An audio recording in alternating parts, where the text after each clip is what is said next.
Bonjour à toutes et à tous. Alors on va pas tarder à commencer.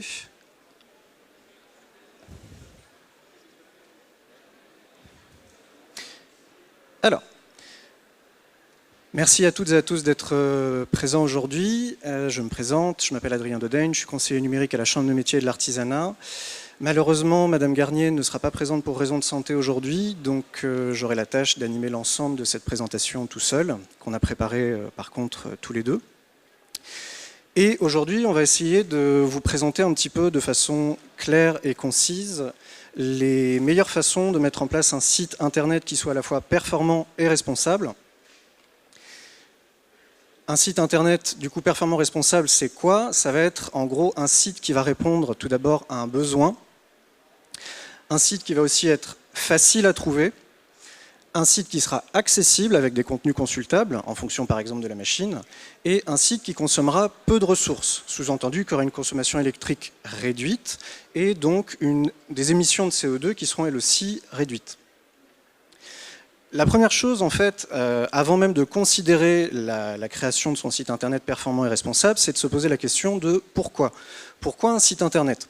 Je vois encore, par exemple, trop aujourd'hui d'entrepreneurs qui viennent me voir en ayant un site internet qui ne fonctionne pas, alors qu'il peut avoir le meilleur niveau technique, qui peut être optimisé de la meilleure des façons, mais s'il n'y a pas eu un ensemble d'étapes, un ensemble de questions importantes à s'être posées auparavant, le meilleur des outils en fait, que vous pourriez mettre en place ne marchera pas si, par exemple, vos valeurs ne sont pas claires, votre message n'est pas clair, vos cibles n'ont pas été définies, tout un ensemble de points qu'on va du coup aborder. Sachant que la première chose à avoir clairement en tête, c'est l'utilité du site internet. Un site internet vous présente en tant qu'expert, permet de rassurer ses consommateurs, et permet d'offrir un autre niveau d'information et de détails à ceux qui cherchent des informations sur votre activité et votre entreprise. Ça permet aussi du coup d'améliorer sa visibilité, d'améliorer son taux de rebond, présenter les valeurs de son entreprise et du coup augmenter son chiffre d'affaires. La première étape, une fois qu'on sait à peu près ce qu'on a envie de faire, ça va être de définir des objectifs clairs. Donc ici vous avez la méthode SMART, pour celles et ceux qui auront envie de chercher par la suite un petit peu plus là-dessus. L'idée, en fait, ça va être d'avoir un objectif qui soit spécifique, donc clairement défini. Si, par exemple, vous mettez en place un site vitrine et que votre but, c'est de faire de la vente directement avec votre site, ça ne marchera pas. C'est pareil, il faut que ce soit mesurable, atteignable, réaliste et temporel. Un autre élément qu'on voit assez fréquemment, c'est le fait que des gens mettent en place un site internet et n'aient pas le temps de l'animer ni de l'entretenir. Et ça, malheureusement, par la suite, ça se ressent au niveau de la qualité et de la fréquentation du site. L'autre étape, du coup, qui est assez importante, ça va être le fait de définir ce qu'on appelle des personas, donc définir des cibles, des profils types de consommateurs en vous posant tout un certain nombre de questions. Donc l'âge, le sexe, la localisation géographique, la catégorie socio-professionnelle, les attentes, les besoins, les centres d'intérêt. Tout un ensemble en fait d'éléments qui au départ peuvent être faits par instinct, par expérience, via une étude de marché, mais qui vont être aussi alimentés par les outils de mesure que vous allez mettre en place avec votre site internet. L'idée étant, typiquement, si vous mettez en place un site internet, d'analyser le trafic qu'il va y avoir, savoir qui va y aller, comment on va vous trouver, comment est-ce qu'on va vous chercher, quel va être le comportement qu'on aura une fois sur votre site internet, où est-ce qu'on va cliquer, combien de temps on va passer sur la page d'accueil, est-ce qu'on finira par valider notre panier ou pas. Autant d'éléments très importants pour savoir un petit peu comment correspondre aux attentes des gens qui vont chercher vos services.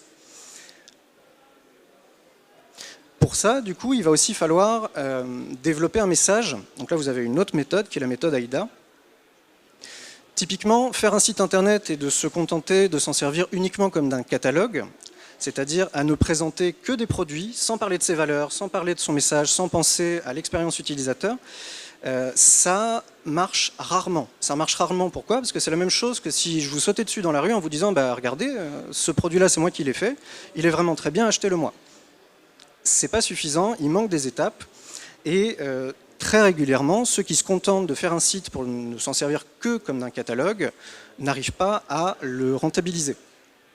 Pourquoi? Parce qu'il manque des étapes. Il faut d'abord capter l'attention de l'internaute. On peut par exemple capter son attention à l'aide de communication sur les réseaux sociaux. Il faut impliquer, susciter de l'intérêt. On peut aussi, là encore, utiliser les réseaux sociaux. On peut par exemple aussi considérer l'animation d'un blog sur son site internet. L'idée étant de donner envie et enfin de déclencher une action. Typiquement, ce que je suis en train de dire sur le fait d'utiliser son site internet que comme un catalogue, c'est comme si on s'attendait à ce qu'instantanément les internautes qui arrivent sur notre site internet passent directement à l'action, effectuent par exemple directement un acte d'achat. Il manque des étapes. D'où l'importance de bien définir son message. Ce qui permet aussi de savoir comment présenter correctement les valeurs de votre entreprise. Et pour ce qui est des valeurs, aujourd'hui, typiquement, par exemple, avant de considérer l'achat d'un produit, on va considérer en premier les valeurs de l'entreprise. Il est beaucoup plus efficace, en fait, de se présenter en tant, par exemple, qu'entrepreneur, de commencer à expliquer pourquoi vous faites ce que vous faites, qu'est-ce qui vous y a amené, comment vous le faites, où est-ce que vous le faites, présenter toutes les raisons autour de votre activité que de parler immédiatement tout de suite des produits que vous vendez. Ça permet de générer de l'empathie, et l'empathie est un levier beaucoup plus puissant que le prix, par exemple, ou la qualité du produit en lui-même. D'où l'importance de bien penser à la définition de son message.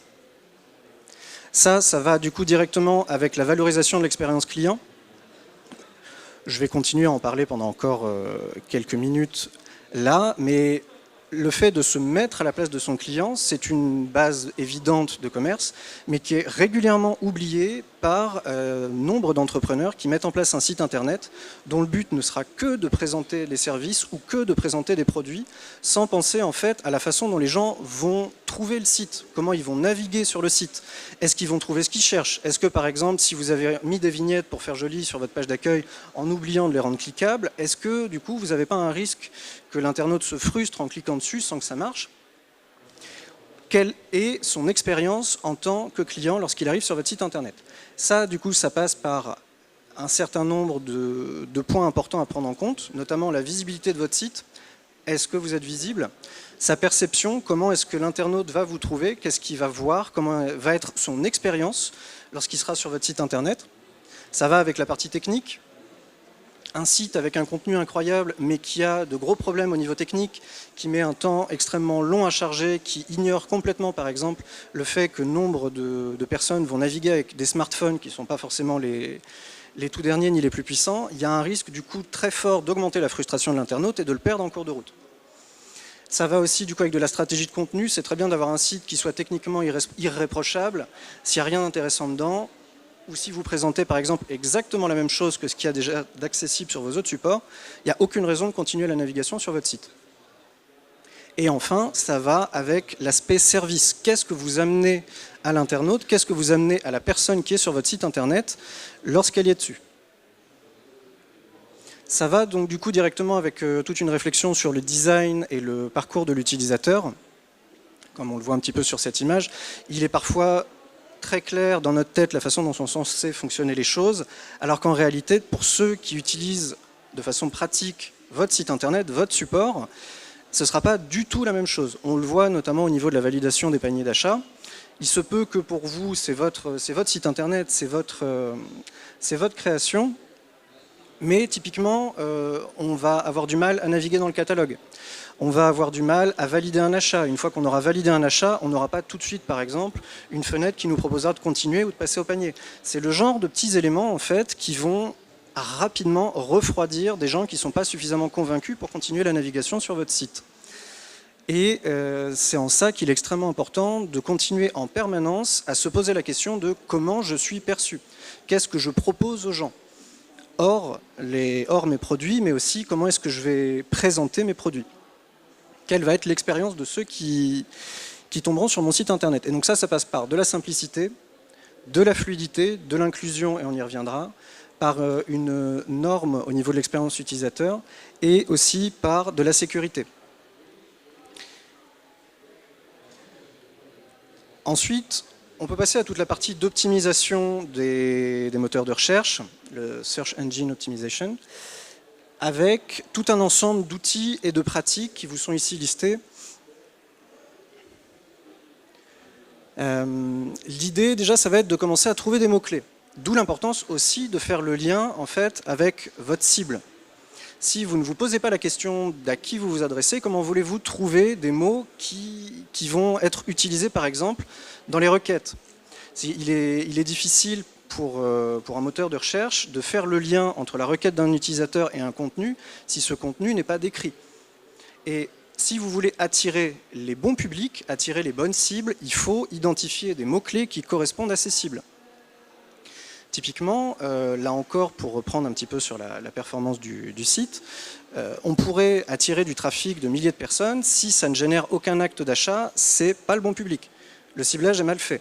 C'est une perte de temps et une perte d'argent. Donc il s'agit là encore d'insister sur votre ciblage et d'identifier des mots-clés.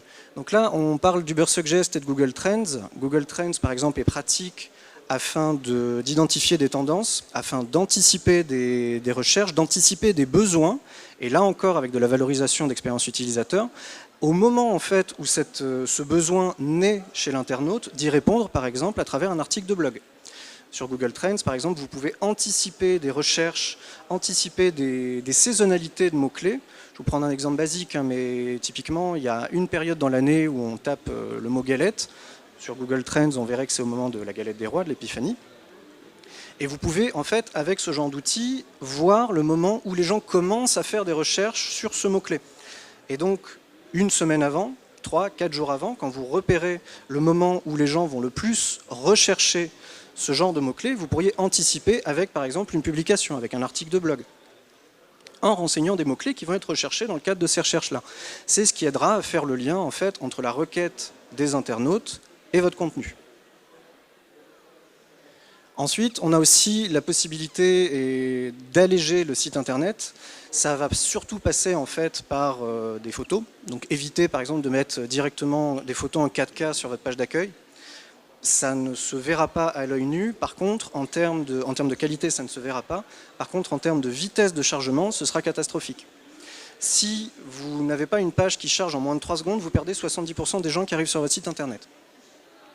Par frustration, parce qu'on a 3 secondes de temps d'attention aujourd'hui, parce que ça ne correspond pas aux attentes ni aux besoins des gens que vous allez essayer d'attirer sur votre site.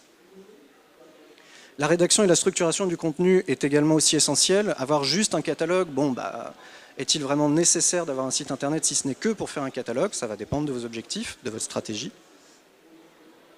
Le fait d'anticiper aussi que vous allez proposer un site internet qui soit en responsive design, sous-entendu qu'il soit accessible facilement sur tous les supports, que ce soit un smartphone, que ce soit une tablette, que ce soit un ordinateur.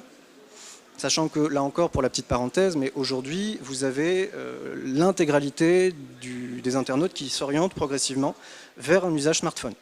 L'ordinateur reste utilisé pour des usages professionnels et éventuellement dans le cadre de recherches très spécifiques pour de l'achat très ciblé. Mais aujourd'hui, la majorité des internautes utilisent leur smartphone pour consulter du contenu sur Internet. Sous-entendu, un site Internet qui ne serait pas adapté à l'affichage sur smartphone aurait de gros risques de ne pas fonctionner. Tout simplement parce que là encore, ça ne répond pas aux attentes, ni aux besoins, ni aux façons de faire, au mode de consommer de l'information aujourd'hui des internautes. La même chose pour le fait de varier votre contenu. Si vous publiez toujours la même chose, quel est l'intérêt en fait d'aller consulter votre site internet? Ce que je dis là vaut aussi pour les réseaux sociaux, entre parenthèses. De ne publier par exemple que des activités en lien avec votre entreprise, de ne publier que de nouveaux produits que vous proposez, ça ne justifie plus d'un contenu suffisamment intéressant pour la majorité des internautes, afin notamment qu'ils viennent regarder de façon ponctuelle le contenu de votre site. Regardez un petit peu si vous avez des nouveautés. Si à chaque fois c'est toujours la même chose, vous allez avoir des taux de perte assez élevés, où les gens ne viendront consulter votre site que de temps en temps lorsqu'ils en ont besoin. Et si aujourd'hui l'idée c'est d'être présent le plus possible dans la tête des consommateurs afin qu'ils pensent à vous à partir du moment où ils auront besoin de faire appel à un service ou d'acheter un produit, c'est essentiel de varier votre contenu afin de justifier une consultation régulière de votre site internet. Ça passe aussi par de l'optimisation technique avec, par exemple, le fait de rajouter des balises sur votre site internet. Ça passe par de l'indexation sur les moteurs de recherche. Et ça, donc, ça se fait avec la Google Search Console, qui va de façon... Oui? Pardon? Alors, des balises, ça va être des éléments à l'intérieur de votre site internet qui permettront en fait de situer des éléments dans votre site. Voilà. On aura une partie de questions aussi après si vous voulez. Sachant que pour tout ce qui est vraiment très technique, bon, c'était plus ma collègue qui était censée faire ce genre d'intervention, mais en gros, ça correspond à ça. Pour ce qui est de l'indexation, du coup, pour terminer un petit peu là-dessus, régulièrement, en fait, Google va aller analyser le contenu de votre site internet. Vous pouvez faire des requêtes pour que ce soit effectué de façon plus régulière. Typiquement, après avoir ajouté du contenu sur votre site internet, après avoir modifié des balises, après avoir effectué une optimisation, plutôt que d'attendre 2 semaines afin que votre indexation soit actualisée, vous pouvez demander directement à Google de le faire. Et enfin, l'idée, ça va être d'ajouter des liens internes et externes sur votre site. Un site internet où l'internaute tourne en rond de la boutique jusqu'au panier pour au final abandonner sa recherche, ça va être analysé, ça va être vu par Google et du coup, votre score d'indexation sera plus faible. Sans trop rentrer dans le détail, mais il faut bien imaginer que la visibilité de votre site internet, c'est comme un système de points. Plus vous cumulez de points, plus vous cochez de cases. Plus vous cochez de cases, plus vous cumulez de points, et plus votre score est élevé, plus votre site sera visible. Et donc l'intérêt de rajouter des balises, donc de rajouter des liens vers des réseaux sociaux, de rajouter des liens vers des sites externes à votre entreprise, et d'inviter aussi ces sites à rajouter l'adresse du vôtre, et par exemple à rajouter en plus le lien de votre site internet sur vos réseaux sociaux, ça permet en fait de faire rentrer et sortir les internautes de façon régulière de votre site internet et de montrer, typiquement à Google, que oui, il y a de l'activité. Oui, il y a de l'intérêt. Oui, c'est un site qui mérite d'être mis en avant par rapport à d'autres qui seront moins dynamiques. Ça nous amène du coup à notre partie sur l'accessibilité et la consultabilité. Donc l'accessibilité qui va permettre la consultation partout sur tout type d'appareil. Tout à l'heure, j'ai parlé du fait que la grande majorité des internautes aujourd'hui consultent sur téléphone. Si vous avez un public qui utilise des smartphones qui ne sont pas de toute première jeunesse, typiquement, mettre des photos du coup très lourdes, avoir un site qui soit très volumineux, qui soit long à charger, sur leur téléphone, le site ne s'affichera pas. Si ça ne s'affiche pas, il y a de gros risques qu'au bout de quelques secondes, ils ferment la page, et soit ils oublient, soit ils passent sur le site d'un concurrent. D'où l'importance de prendre en compte cette notion d'accessibilité, qui va aussi avec une notion d'inclusivité numérique, parce que du coup, vous ne réservez pas la consultation de votre site à un public de personnes qui ont les moyens de s'acheter des plateformes, a priori onéreuses, et performantes. Donc, ordinateur, téléphone, peu importe. Et ça passe aussi par du contenu compréhensible et utilisable par tout le monde. J'y reviendrai un petit peu après, mais typiquement, si vous utilisez des polices un peu alambiquées, si vous utilisez des contrastes trop faibles, si vous communiquez trop avec de la couleur, si votre contenu se perd dans une esthétique qui ne plaira pas forcément à tous les publics, vous allez aussi en perdre tout un autre. Typiquement, si vous communiquez trop avec de la couleur, vous allez perdre tous les daltoniens qui pourraient éventuellement être intéressés par votre contenu. C'est pareil, si le contraste n'est pas suffisamment élevé, les gens qui ont des problèmes de vue auront du mal à naviguer sur votre site internet. C'est ça le fond de cette démarche d'accessibilité et de consultabilité. Donc ça va passer par une organisation différente de votre site internet, ça va passer par toute une réflexion sur le design, ça va passer aussi donc, sur toute une préparation du contenu, et ça va passer sur un contrôle de la partie technique. Là encore, c'est bien de faire une première fois un site internet qui soit impeccable, si par la suite il n'est plus actualisé, si par la suite il n'est plus entretenu, s'il n'y a aucune mise à jour, est-ce vraiment utile de faire un site internet? Donc c'est un ensemble qui se recoupe au fur et à mesure. Typiquement, pour vous présenter un exemple, on pourrait par exemple utiliser des balises alternatives sur chaque image. Donc les balises alternatives, typiquement, ça va être une description de votre image qui ne sera pas visible pour l'internaute, mais qui le sera pour le moteur de recherche. Actuellement, Google, les robots de Google ne sont pas capables de lire le contenu d'une image. Ça changera probablement d'ici quelques mois avec le développement des intelligences artificielles, mais aujourd'hui, si là, par exemple, vous tapez pizza aux anchois dans Google Images, vous allez avoir une petite surprise. Si vous avez une photo d'Adriana Carambeu, en fait, donc, qui a été rajoutée là par une agence de communication, pour montrer que Google est incapable de lire une image. Donc, si vous communiquez beaucoup avec des images et que vous ne leur donnez pas de description, vous perdez tout un pan d'interprétation de votre site internet pour les algorithmes qui vont analyser son contenu. Typiquement, si la moitié de votre page d'accueil c'est des images et qu'il n'y a pas de description dessus, la moitié de votre site est invisible aux yeux de Google. Ce qui est dommage en termes de référencement. Sachant que vous pouvez aussi renseigner dans les images des mots-clés qui ne seront pas visibles aux yeux des internautes, mais qui aideront à faire le lien entre la requête de l'utilisateur, la requête de l'internaute, donc ce qu'il va taper dans sa barre de recherche, et votre contenu. Si vous avez renseigné des mots-clés spécifiques sur une image et quelqu'un rentre ces mêmes mots-clés dans une requête, il est possible que vous soyez mis en lien avec cet internaute, ce qui n'aurait pas été le cas sans balise. L'idée, ça va aussi être d'avoir une hiérarchie claire de votre site internet, donc d'éviter l'aspect fouillis, d'éviter aussi des tartines de texte pour justement rajouter du mot-clé de façon un petit peu artificielle. Ça marchait encore il y a quelques années, ça ne marche plus du tout aujourd'hui. Il s'agit d'être cohérent, il s'agit de garder en tête l'expérience de l'utilisateur. Nous, en général, quand on arrive sur un site qui est compliqué à lire, qui est confus, où il y a énormément d'informations, on n'y reste pas. C'est la même chose si vous voulez vous orienter dans une démarche performante et responsable. L'idée, c'est de rédiger correctement ces liens aussi, d'avoir des polices qui soient lisibles. C'est ce dont je parlais tout à l'heure un petit peu. Et d'avoir des couleurs contrastées. Alors après, il s'agit de prendre un petit peu la mesure de vos publics. Il n'est pas non plus obligé de faire une version universelle de votre site internet qui soit extrêmement contrastée. Mais soit vous en proposez une version qu'il soit vous faites un équilibre entre les deux. Donc, là, on va arriver sur la partie un petit peu d'exemple qui était prévue au départ. Mais en gros, c'est ce dont on parle un petit peu depuis le début. Pas de pointeur. Typiquement, un texte qui est entièrement en majuscule est difficile à lire. Là encore, mettez-vous à la place de vos clients. Si pour vous c'est difficile à lire, il est possible que pour d'autres personnes ça le soit aussi. Donc évitez de communiquer uniquement avec des majuscules.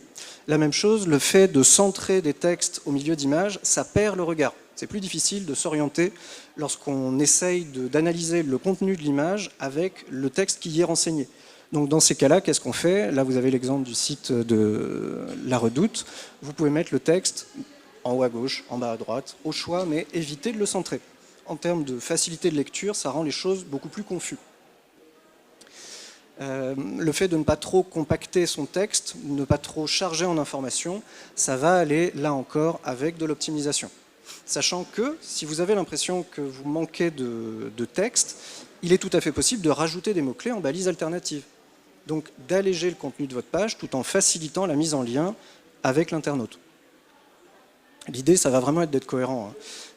On communique aujourd'hui beaucoup plus avec de bonnes images qui soient bien référencées qu'avec des textes qui sont complètement indigestes.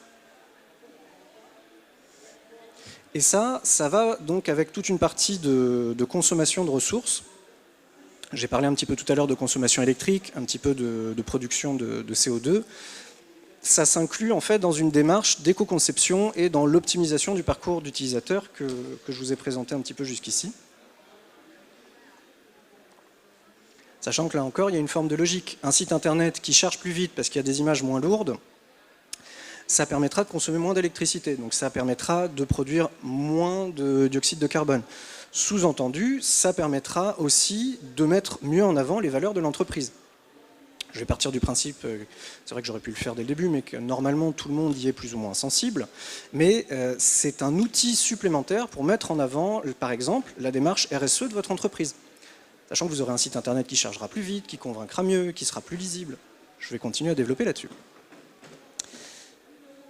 Donc le fait de réduire la consommation de ressources, notamment avec l'optimisation du parcours utilisateur, le fait de réduire la quantité de texte, le fait d'améliorer son contraste, le fait d'alléger les photos, ça va permettre en fait aux internautes qui seront sur votre site de trouver plus rapidement et plus efficacement ce qu'ils étaient venus y chercher. Si vous avez correctement fait la démarche de recherche des mots-clés avec votre ciblage marketing en amont, normalement, rapidement, vous commencez à amener sur votre site des gens qui sont des prospects. Vous amenez des prospects, vous n'amenez pas de curieux. Et si vous facilitez les choses à vos prospects en leur facilitant la navigation, en la rendant plus rapide, en la rendant plus fluide, en leur permettant d'être plus flexibles, par exemple, au moment d'un achat, ça va limiter le nombre de requêtes, donc ça va faire augmenter votre score au niveau de votre référencement. Ça va optimiser votre hébergement, et donc vous aurez un site qui chargera plus vite, qui sera mieux pris en compte par Google, et qui sera disponible tout de suite sur tout type de support. Ça veut dire que vous pourriez aussi optimiser les choses en ayant une version spécifique smartphone, une autre version spécifique tablette, une autre version spécifique pour ordinateur. Et donc, du coup, la finalité de tout ça, c'est pas uniquement de faire plaisir à un algorithme, c'est pas uniquement de suivre des chiffres, ça va être d'améliorer l'expérience des gens qui navigueront sur votre site internet.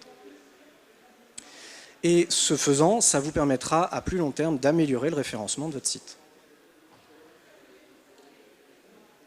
Donc pour ce qui est de l'éco-conception, il faut bien voir l'éco-conception comme une réflexion sur chacune des étapes de vie de votre produit, de votre service numérique. L'idée, ça va vraiment être de tout concevoir du début jusqu'à la fin. Typiquement, d'anticiper la fin de vie d'un site internet, ça permet d'éviter d'avoir des sites internet qui ne servent plus à rien, qui sont toujours hébergés le temps que l'abonnement se termine, perdus dans les limbes d'internet, consommant des ressources, générant du CO2. C'est quelque chose qui permet, là encore, d'éviter ce genre d'écart. Et donc là encore, ça s'inscrit dans une démarche RSE.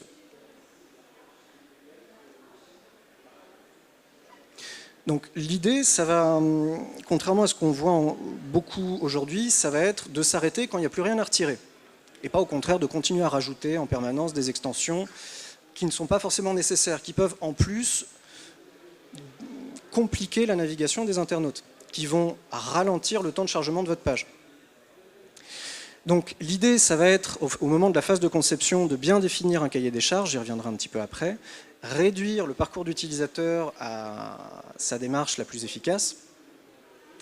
Dans la partie de création, adapter ses contenus et ses fonctionnalités. Typiquement, j'ai parlé d'évaluation au début, on se rend compte en évaluant le comportement des internautes sur son site lorsque des parties du site internet ne sont pas consultées ou mènent sur un abandon. Donc on peut limiter la quantité de boutons, on peut supprimer qui ne sont pas utiles, ceux qui ne sont pas utiles. On peut au contraire mettre en avant certaines catégories, en faisant par exemple des heatmaps. On peut mettre en avant les catégories qui sont les plus consultées, on peut en fusionner d'autres. Ça permet au fur et à mesure d'optimiser progressivement les choses. Ça permet aussi en phase de production de se questionner sur ses réflexes et d'optimiser sa technique. Donc, typiquement, si vous faites tout vous-même, ça vous permet de vous rendre compte que vous avez peut-être besoin de faire de la veille, que vous avez peut-être besoin d'aller en formation, que vous avez peut-être besoin de déléguer, éventuellement. Et si vous passez par un prestataire, ça vous permet aussi d'échanger régulièrement avec, afin, là encore, d'améliorer l'expérience de vos utilisateurs. Pour de la diffusion, ça permet de la rationaliser avec une stratégie de diffusion. Pour la partie de consommation, ça permet de respecter l'utilisateur tout en mesurant l'efficacité de son site. J'insiste, le fait de ne pas évaluer ce que vous allez mettre en place, c'est comme d'avancer à l'aveugle. Il se peut que ça fonctionne, mais vous n'en saurez rien. Dans la mesure où, en théorie, j'ai tendance à m'adresser plutôt à des entrepreneurs qui vivent de leur activité, l'idée c'est d'arriver à se projeter. Et donc pour ça, il faut évoluer, afin d'éviter les mauvaises surprises. Et surtout savoir ce qui va, et du coup quelle est la prochaine étape, et ce qui ne va pas, et permettre de chercher un petit peu une solution. Et ça permet enfin, sur le cycle de fin de vie, d'assurer une bonne maintenance et de recycler des contenus. C'est pareil, de désindexer par exemple des pages sur son site internet sans les supprimer. Il se peut qu'au bout d'un moment, ça finisse par générer de la contamination, générer des surplus de consommation électrique qui ne soient pas nécessaires. Et là encore, on en revient aux valeurs de l'entreprise. Donc, typiquement, pour vous prendre un exemple, le fait de réduire la qualité d'une image, ça peut, en fonction du support, ne pas être choquant. Là, on est en grand écran, bon, on voit que l'image est légèrement pixelisée, mais imaginons être sur un smartphone, il est fort probable qu'on ne voit pas la différence. Par contre, pour l'internaute, le fait de passer de 27 kilooctets à par exemple 500, ça rajoutera 2 secondes de plus sur le temps de chargement de votre page d'accueil. Et ces 2 secondes-là seront éliminatoires par la suite. Parce que la personne en fait va se frustrer, va abandonner votre site parce que ça mettra trop de temps à chercher. Et donc, il est intéressant d'adapter le contenu de vos sites en fonction des supports qui vont être consultés. Et pour les exemples qu'avait pris donc, Madame Garnier, vous pouvez même auto-gérer votre site. Alors, à vous de voir un petit peu comment vous voulez fonctionner. Elle a pris l'exemple d'un Raspberry Pi. Vous pourriez prendre une vieille tour qui traîne dans un coin et la laisser brancher H24, ce serait la même chose. Mais ça permet, par rapport à des data centers qui vont être énormément consommateurs de ressources, de mieux contrôler votre dépense énergétique. Et pour ce qui est de l'aspect d'un site éco-conçu, comme vous voyez sur la droite, c'est clair, c'est précis, ça permet de savoir très vite de quoi on parle. Donc il n'est pas nécessaire d'ajouter des extensions d'absolument partout, de rajouter des fonds, de communiquer exclusivement avec de la couleur pour avoir un site qui présente bien et qui présente aussi efficacement. Donc l'idée, ça va vraiment être en permanence de vous poser les bonnes questions à partir du moment où vous allez avoir dans l'idée de mettre en place votre site internet. En voyant déjà quel est votre contexte, quels sont vos besoins, mais quels sont aussi les besoins de vos consommateurs. Sous-entendu, quelles sont vos cibles, comment vous allez les atteindre, avec quel type de message, quelles valeurs vous allez mettre en avant, quels sont vos objectifs, quelles vont être vos ressources. Et quand je parle de ressources, je ne parle pas uniquement d'argent. On a beaucoup, par exemple, de micro-entreprises qui vont, pour des raisons économiques, au lancement de leur activité, tout faire eux-mêmes. Ça prend un temps considérable. Sachant que, et on n'aura pas l'occasion là de parler de cybersécurité plus que ça, mais le fait, par exemple, d'avoir un site internet qui ne sera pas mis à jour, qui va accumuler des données clients, qui sera laissé un petit peu à l'abandon par manque de temps, c'est catastrophique par la suite. Parce que vous hébergez des données personnelles sans faire attention, il se peut qu'un jour vous vous fassiez pirater, ça génère des problèmes assez conséquents. Donc on en revient au début, quel est mon besoin? Ai-je besoin d'un site internet ou pas? Le fait de se poser tout cet ensemble de questions-là dès le début, ça permet d'éviter des pertes de temps et d'argent qui sont parfois considérables. Il m'arrive régulièrement de voir des gens qui viennent au bout de 6 mois, 1 an de mise en place d'un site internet, en me disant ça ne marche pas, j'ai fait tout ce qu'on m'avait dit, ou alors j'essaye, j'y passe un temps fou.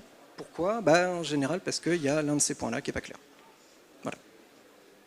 Donc pour ça, vous pouvez vous aider d'outils. Donc au début, vous a été présenté la méthode SMART, vous a été aussi présenté la méthode AIDA. Vous avez ici la méthode Tumster, qui n'est pas la seule. On aurait aussi la méthode Lean Canva, pour ceux qui seraient intéressés, un petit peu plus complexe. J'ai préféré aller vers la simplicité là. Mais avec ce genre de méthode, donc acronyme anglais, donc avec en premier target, vous permet de reprendre un petit peu tous les points qu'on a déjà abordés au long de cette présentation. Donc l'idée, ça va être de vous demander qui sont vos cibles, quels sont vos objectifs, quel est votre message, quelles sont vos valeurs, quelle va être votre stratégie derrière tout ça. Un site internet, l'objectif par exemple, ça pourrait être un objectif de notoriété et de visibilité avec en stratégie l'idée de ramener les gens depuis les réseaux sociaux sur votre site internet afin de les mettre dans un tunnel de vente pour valider un acte d'achat. Voilà, ça c'est un exemple assez simple de mise en lien avec les deux. La technologie, quel est votre rapport à la technologie? Est-ce que vous allez être complètement perdu à partir du moment où il faudra faire des mises à jour? Est-ce que vous allez avoir du temps pour faire de la veille? Est-ce que vous aurez du temps pour aller en formation? On en vient aux ressources du coup. C'est bien de regarder l'argent, c'est bien aussi de regarder le temps.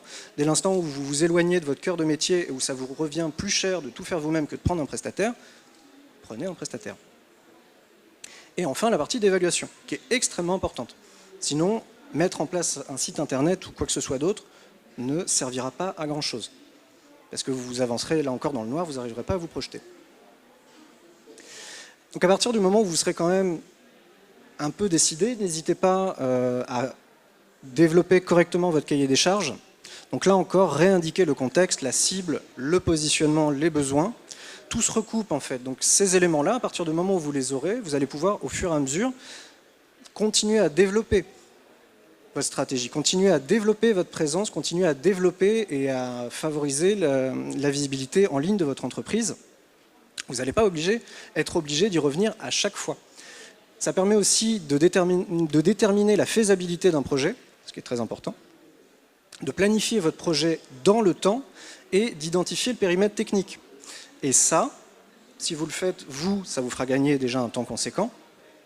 Si en plus de ça, vous passez par les services d'un prestataire, ça permettra d'éviter tout type de déconvenus. Je préfère être assez clair là-dessus. Si vous demandez à quelqu'un de vous faire votre site internet, ayez un cahier des charges complet et avec suffisamment de précision. Ça vous évitera par exemple d'avoir à payer des extras en cours de route et d'être obligé de vous retrouver embarqué dans des dépenses supplémentaires ou d'avoir au contraire un site qui ne sera pas fini, mal fini, et où on vous demandera des surcoûts pour aller régler les problèmes qui ont été laissés en cours de route. Ça arrive fréquemment. Et donc ça passe par un certain nombre de petits points supplémentaires avec la considération de design, charte graphique, des fonctionnalités, une arborescence, du budget, un planning prévisionnel. Donc pour ce qui est des bénéfices, vous en avez une liste ici. J'aurais tendance quand même à conclure sur le fait que vous pouvez avoir le site le plus parfait techniquement qui soit. Si les éléments qu'on a abordés aujourd'hui n'ont pas été pris en compte, il ne servira probablement à rien. Parce que ça ne correspondra pas aux attentes, aux besoins des consommateurs. Parce que ce ne sera pas en phase avec vos valeurs. Parce que ça ne correspondra pas au temps, à l'argent que vous avez disponible. Autant se poser toutes ces questions-là dès le début, afin de savoir dans quoi vous vous engagez par la suite. Les bénéfices servent un petit peu de bonus par rapport à ce qui a été présenté. Sachant que, dans tous les cas, quand c'est bien fait, ça permet un certain nombre de points importants, comme améliorer son référencement, améliorer l'expérience des utilisateurs et, en définitive, améliorer votre chiffre d'affaires. Mais pour réellement améliorer son chiffre d'affaires avec un site internet, il faut s'être posé tout un ensemble de questions qui ont été du coup abordées aujourd'hui. Ça permet aussi d'anticiper des futures obligations légales. À partir de juillet 2024, vous aurez des obligations d'accessibilité pour les sites de e-commerce en France. Alors, ça concerne de grosses entreprises. Donc, de mémoire, c'est à plus de 40 salariés, plus d'1 million d'euros de chiffre d'affaires par an. Je n'ai pas envie de dire de bêtises, mais ça ne concernera pas les TPE. Ça concernera très peu de TPME, mais on va quand même probablement venir à un encadrement pour de la transition énergétique et environnementale des pratiques numériques actuelles. Donc autant anticiper et être pionnier dans son domaine. Écoutez, je vous propose qu'on passe à une partie de questions. Est-ce qu'il y en a parmi vous qui en ont? Je vous remercie déjà d'avoir suivi. Y a-t-il des questions?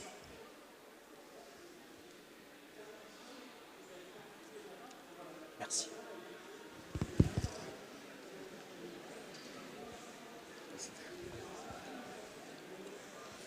Oui, bonjour. Alors moi j'ai vu qu'avec Canva, je ne sais pas si tout le monde connaît, c'est un outil de création graphique. On peut réaliser des sites internet rapidement et même avoir du coup une adresse URL via Canva. Je ne sais pas si vous avez déjà des clients, enfin des personnes que vous suivez, que vous accompagnez, qui ont utilisé ça, et si oui, qu'est-ce que vous en pensez? Alors, aujourd'hui, de toute façon, avec le développement d'outils un petit peu no-code, donc comme des Lego, hein, ça vous permet d'assembler des blocs ensemble, vous n'avez même pas besoin de savoir comment sont faits les blocs, ni comment a été fait l'assemblage pour pouvoir vous en servir. Il est tout à fait possible pour des néophytes de mettre en place un site internet. Mais le référencement de ces sites un petit peu clé en main est en général assez catastrophique. On pourrait parler de Wix notamment, on pourrait parler de Jimdo. Ça dépend de vos objectifs, ça dépend de votre stratégie. Si votre objectif c'est de gagner un petit peu en notoriété et si le but c'est de présenter un support supplémentaire pour des gens qui auront l'adresse de votre site via par exemple une carte, un QR code sur un marché ou dans une boutique, pourquoi pas, mais c'est pas grâce à ça que vous allez conquérir de nouvelles parts de marché, trouver un nouveau public, ni nécessairement arriver à vous développer pour de la vente en ligne. Merci. Ouais.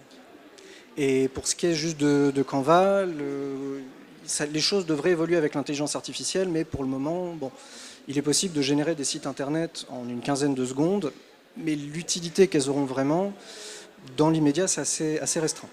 On pourra me reposer la question peut-être dans 6 mois, ce sera peut-être radicalement différent, mais voilà. Merci. Ah, on a une autre question au milieu.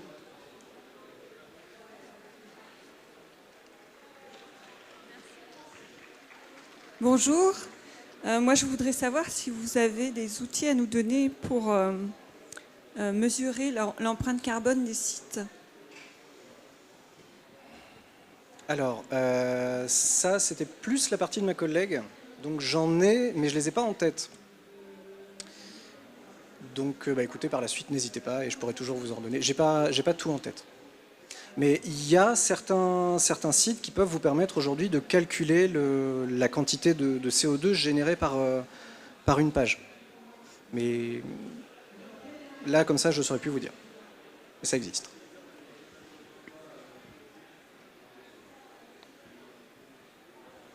Est-ce qu'on a une autre question? Il nous reste quelques minutes. N'hésitez pas. Merci pour cet exposé, c'était super intéressant. Moi, ce qui me choque un peu, alors dans votre interprétation et dans ce que j'ai entendu dans d'autres forums, c'est qu'on joue complètement le jeu de Google. Google demande ça, donc on fait ça. Est-ce qu'il n'y a pas d'autres alternatives? Non. Voilà. Je vais aller vite là-dessus, mais malheureusement, non. Si vous voulez, moi, typiquement, je ne suis pas là pour faire le jeu de Google ni pour mettre en avant les services de Google, mais malheureusement, aujourd'hui, vous avez 9 personnes sur 10 qui, lorsqu'ils vont chercher des informations sur un produit, un professionnel, vont aller les chercher sur Internet. Sur ces 9 personnes sur 10 là, ce même pourcentage utilise des outils de Google. Et vous montez même à 95% sur des supports comme Android. Tout le monde utilise les services de Google. Donc à partir du moment où on accompagne des professionnels pour développer leur visibilité en ligne, il faut malheureusement passer par Google. Et typiquement, vous référencez sur Ecosia ou sur DuckDuckGo, ça vous ramènera peut-être 1% de requêtes dans l'ensemble. Il serait intéressant éventuellement de mettre en place une démarche si vous aviez une cible, si vous aviez un message de clairement défini, mais il est peu probable aujourd'hui que ce soit là-dessus que des entreprises arrivent à vivre. Parce qu'on est en situation de trust et c'est comme ça que fonctionnent les choses actuellement. Voilà. Est-ce que j'ai répondu du coup à votre question? Super. Oui. Merci pour cette présentation. Moi, je souhaiterais savoir aujourd'hui, donc sur un site marchand, quel est le coût d'un site, sur une échelle que vous pourriez me donner? Ça dépend. Malheureusement, je ne pourrais pas donner de réponse claire. Vous pourriez, par exemple, payer l'équivalent d'une cinquantaine d'euros par mois. Entre 30 et 50 avec l'inflation, les choses ont un peu changé, mais sur des sites par exemple comme Wix, et vous pourriez aussi avoir des factures à 3 chiffres, 4 chiffres. Ça va dépendre un petit peu du prestataire que vous allez aller voir. Ça va dépendre de si vous avez fait jouer la concurrence, ça va dépendre de votre niveau, ça va dépendre de si vous voyez venir de loin ou pas. Malheureusement, on peut dire qu'aujourd'hui, un site de vente entre 3 et 5 000 euros, c'est dans la norme actuellement. Si vous recevez un site WordPress qui soit correctement fait. Merci. Voilà. Oui, il nous reste encore quelques minutes. Une minute, dernière question et puis on Oui, termine. bonjour. Moi, une question un peu plus technique. Je suis vraiment débutante dans ce domaine, notamment au niveau du nom de domaine, du site d'hébergement, tout ça. Qu'est-ce qu'il faut concrètement en fait, pour créer le site internet? Un nom simple, en évitant des tirets, en évitant les points, avoir quelque chose d'assez compact qui reste facilement en tête et qui reprenne soit le nom de votre entreprise, soit votre activité. Voilà. Mais du coup, il faut le nom, parce que l'hébergement et le nom de domaine c'est différent. Du coup, si je comprends bien. Oui, c'est ça. C'est-à-dire que l'hébergeur, c'est celui qui va mettre en ligne votre site internet. Et vous allez lui choisir un nom que vous allez louer sur des périodes de 3 ans, 5 ans, 10 ans. Si vous voulez après pour redévelopper ce genre de choses-là, on peut tout à fait échanger. Je peux vous en dire un petit peu plus, mais par défaut, c'est ça. Merci. Ça marche. Bon, écoutez, je vous remercie toutes et tous pour votre attention.